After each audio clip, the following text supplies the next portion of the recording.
Alright, well, old blue lives again.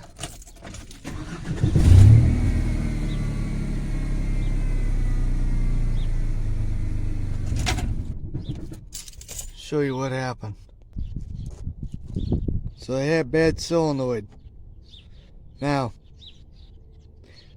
there was a crack on the side here, and when I went to take out the nut, well, it started spinning and rotating, and yeah, that wasn't good.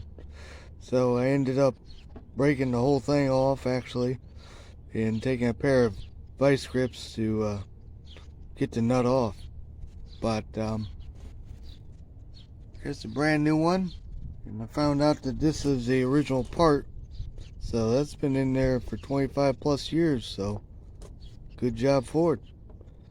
You know, I'm gonna show you, just in case you guys run into this problem.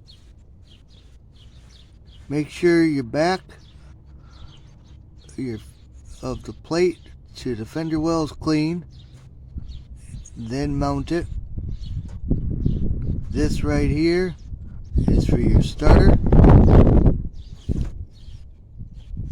This one is for your battery. This one here is your alternator and your starter.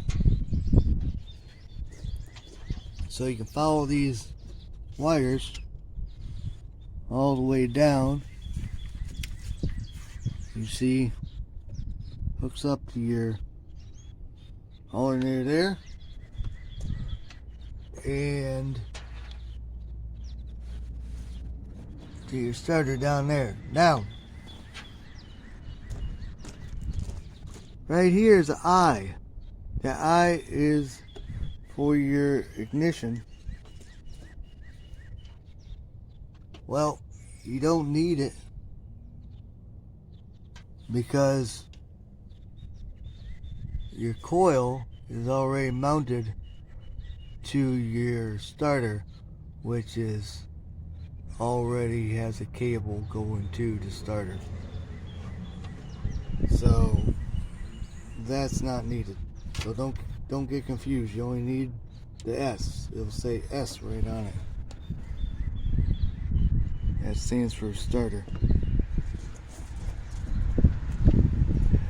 And the other thing too is that it'll make a funny noise. Like it ain't getting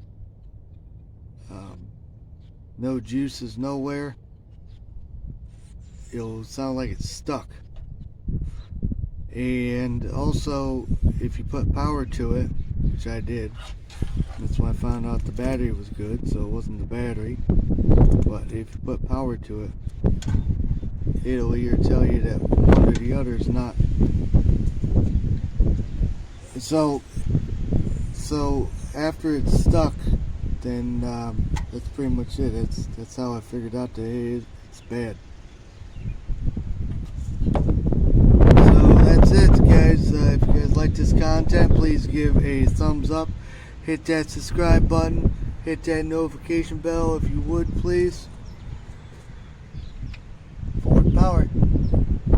Later.